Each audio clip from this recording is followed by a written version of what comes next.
everyone, welcome to the channel Brains and Beauty. I'm a PhD student who loves to study brains and also a makeup lover, and my content surrounds those two passions, so if that sounds interesting to you, I hope you subscribe.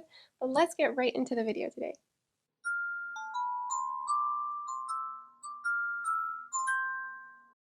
So I'm going to give a quick, speedy introduction. This is more of a chill, watch me get this done type of video. And what I'm doing is I'm making a bunch of sample magnetic single eyeshadows in these tiny pans. So these are 15mm pans. They're kind of sample eyeshadow pans. And this is it for reference, a normal size single eyeshadow. And what I'm trying to do is go through my entire collection, and for each shadow in all of my palettes, I'm going to scoop up a bit of this powder and put it into these pans and press it. So for example, this purple I already did from this palette. And why I'm doing this in short is because I want to be able to create fun new color stories like I have in this palette, using the shadows I own without depotting the shadows from their original palettes, because I also like them in their original color stories. So this palette that I actually made was a bit of a test run. It was the last video that I posted, so if you haven't seen it yet, definitely go check it out. I will leave it linked up above. But pretty much what I did is I went through all of my eyeshadow palettes, so the 12 eyeshadow palettes that I own, and I picked the favorite shadow in that palette.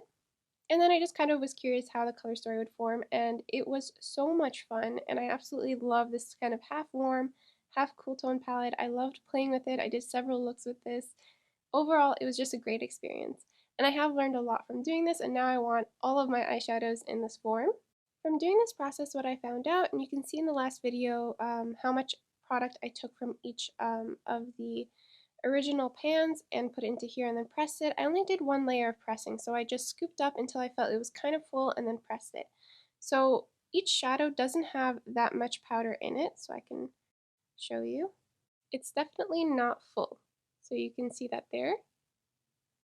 As you can tell, that means that I didn't get as much use as I actually want to out of these single magnetic minis, because I don't want to have to keep refilling it regularly, kind of just refilling it every once in a while. So as you can see, I've already hit pan on this one.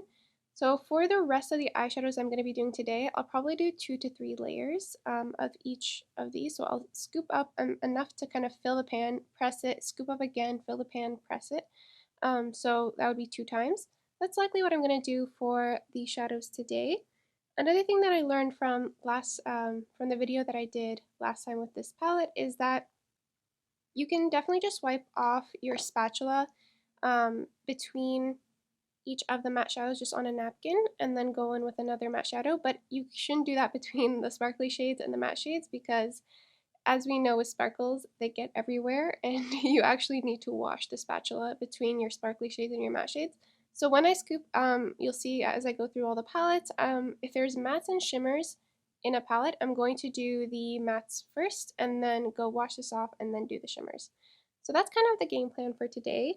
Another thing that I learned is that when you scoop out of these types of palettes, you should try to tilt the palette towards kind of on an angle so that you can scoop up the powder without it spilling into the pans on the side. But at the end of the day, this is going to be a messy process, and I'm okay with that. It's okay to lose a little bit of powder here and there. I pan eyeshadows. I know it's not that big of a deal. I'm still going to get plenty of use out of this, and honestly, having the ability to be creative and create your own color stories is worth all of that. So I think that's it in terms of what I wanted to let you know. The last thing, and why I'm trying to be so speedy with this introduction, is that I have 140 eyeshadows that I'm planning to do today, so a lot to get done. And I want the rest of the video to just be, playing some nice music and just getting it done. I don't think I'm going to be able to show you every single one of those 140 eyeshadows, because the last video that I did with these, it was only 12 and it was so hard to cut that down to 40 minutes.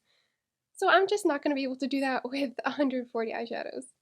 So instead, I might show you about 2 shades from each palette, just so you get a sense of me scraping it and pressing it, but then I'll show you the final result of adding it to this big magnetic palette. So I bought this big Alwan palette. Okay, it just barely made it all on screen. So I have already sanitized all of these pans, and I've arranged them so that I have my 4 big palettes here, and then all of my mini palettes are lined up here. So I have 2 Wet n Wild palettes that have 10 pans each, so each row is a palette. I have my 9 pan Huda palette, and then 3 rows where I have 8 pans in each of these palettes. So those are the Smashbox and the Covergirl palette. And then I have my 5 pan Natasha Denona Mini Gold and the quad from Wet n Wild. These ones are the NYX rainbow palette that I was just showing you. So this one.